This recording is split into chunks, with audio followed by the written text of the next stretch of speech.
На репликата на колешке Жаклина. Благодарам што се согласувате со најголемиот дел од моето излагање. Вака добро е што правите некакви споредби, меѓутоа ако вака одиме со споредби наназад, можеме да се враќаме до времето на Владо Бучковски, Бранко Црвенковски, Глигорije Гоговски и така натаму и така натаму. Ние во моментов имаме проблем. Тоа што било поминало, за ланскиот снег јас не сакам да разговарам. Некои работи што ги изнесов се предмети кои што не се ни отпочнати, затоа ги изнесов.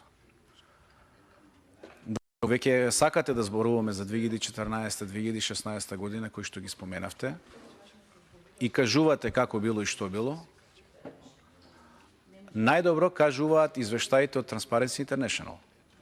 Значи, погледнете ги извештаите, погледнете го рангирањето на Република Македонија во тој период и погледнете го сега рангирањето и ќе ви биде јасно.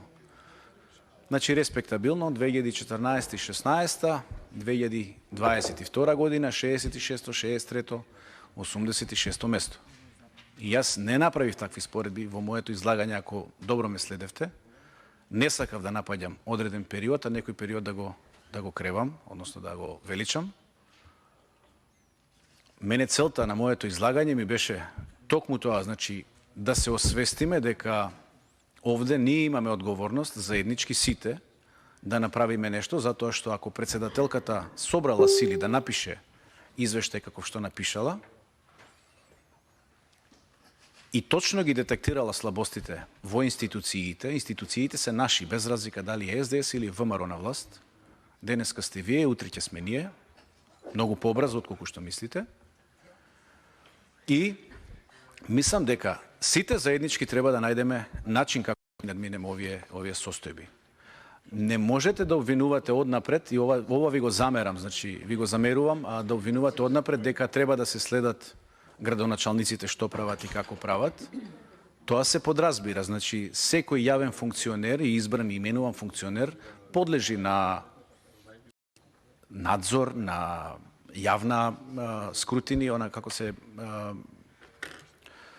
на проверка од институциите и тоа е сосема во ред, тоа е сосема нормално. Нема потреба да ги тие работи да ги намерно да ги кажувате, затоа што ако одиме, можеме да одиме за сите членови на централна власт, односно на извршната власт и така натаму. Во делот што се однесува на помошта што кажувате, дека треба да им помогнеме. Да, треба да им помогнеме, меѓутоа не заборавајте дека вие сте власт и вие го имате мнозинството. Ние на опозиција, она што можеме да го направиме е тоа да сигнализираме и да предупредуваме. Меѓутоа, вие како власт и како мнозинство во парламентот имате можност, имате и право и должност да работите на спроведувањето на тоа што сами сме си го задале овде. Значи, не станува збор за помош, туку станува збор за обврска.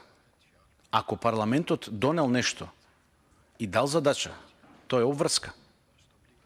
Тука не станува збор за помош.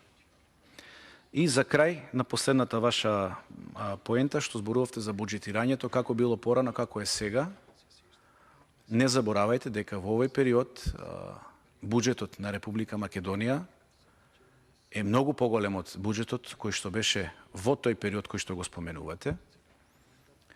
Или еве да бидам уште подиректен, за 5 години, односно за 4 години власт на Социјалдемократскиот сојуз, иако се 5, значи за 4 години се потрошени 5 буџети од поранешната влада. Така да од тој аспект мислам дека треба да бидеме начисто, дека сега се поголеми буџетите, се многу поголеми расходите и многу поголема јавната потрошувачка. Ви благодарам уште еднаш на репликата. Благодарам. Благодарам се за збор.